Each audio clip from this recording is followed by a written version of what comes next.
Okay, this is sequencing between two or more sequencers with the sequential switch. I have a Doepfer, which is kind of a simpler version of this other one I have, which I got both of these this week. This is an Erica. It's about the only two I found out there, but they're both called sequential switches. And if you trigger them right and gate them right, you can get them to switch in between your sequences at proper times during a song, or improper times, random stuff, whatever you want to do. But I have this sequential switch set on 2 steps. One step is ran to 8 steps of a Pittsburgh sequencer, and one is ran to 8 steps of the pressure points. The T gate from the pressure point is ran into the trigger in, so when I hit this first pad on the pressure points, it will switch between the sequencers. And also, when I hit that pad, I have the gate hooked up to the reset of the sequencer, so it starts on the first at the beginning of the sequence. Let's see, there's one. Oh, there's a reset in for the sequencer switch. I can also use with the Geiska's no. That's good for triggering things and resetting things as well from the beginning. Looks like this. You can touch it, or you can use banana clips, or you can use you can use alligator clips, or you can use banana cables with like a fennel or merge to have it do random stuff, or buchla. But this sequential switch, I basically have it switching in between 2 sequencers when I hit that pad. This one has a whole bunch of stuff ran into it, and then it's ran out to the elements. There's only one thing making noise here, and that's elements. Besides, I have a matching little bass and snare beat. My Electribe is run out to my MIDI CV converter, which is giving me my gate. And I'm taking that gate and I ran it to my sequencers, and I ran it to my clocks. And you can use that gate, or you can run it to your clocks and use multiplications or divisions of those clocks, or something completely different. You can use an oscillator at a different speed. The sequencers don't have to be at the same speed, but I'm trying to get it to where it is switched from like 2 parts of a song, or 3 or 4.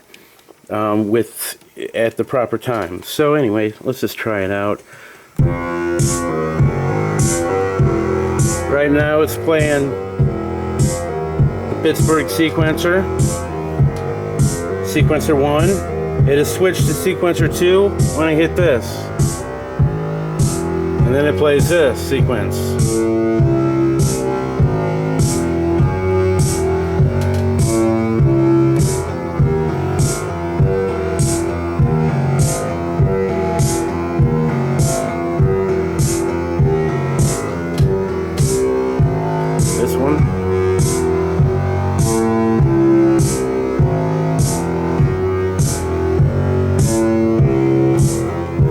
Every time I hit that, it starts right on the first step.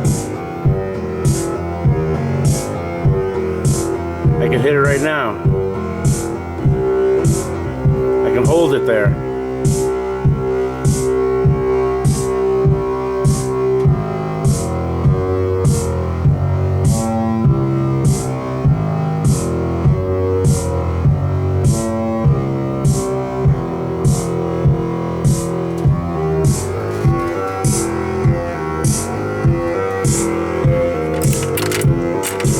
If I plug that one into elements, all this other stuff will go into elements and it'll be gated. It'll just kind of go down the row with all these different modules. I got disting. Let me turn that off for a second.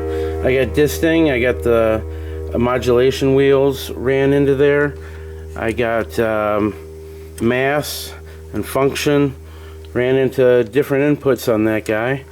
So if I plug that one in, like let's say on the same gate, it's going to keep switching also.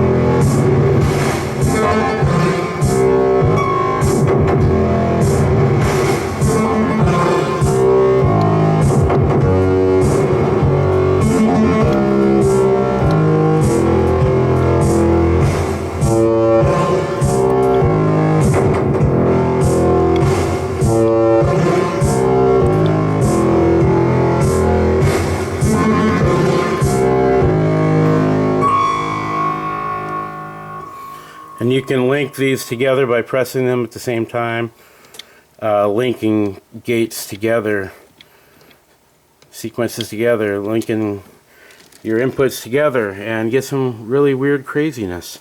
There's a clock in, there's a gate out, which this other one doesn't have, but having both of them is pretty fun. This one's a little easier, the Doepfer, but you just set it on 2, 3, or 4 steps, however many sequencers you want to hook it up to, or like I said, you can run just a whole bunch of different oscillators in there and just throw them at your elements or throw them at any module and give it hell, rip it up. I've gotten a lot of weird sounds out of elements earlier today that I never heard before. So sequential switching, definitely fun. There it is up close. It's a Doepfer A-151. Wasn't too pricey at all. It was I think about 80 bucks. That one's a little more, about $1.30, but perfect circuit. You get some free cables with it. Later.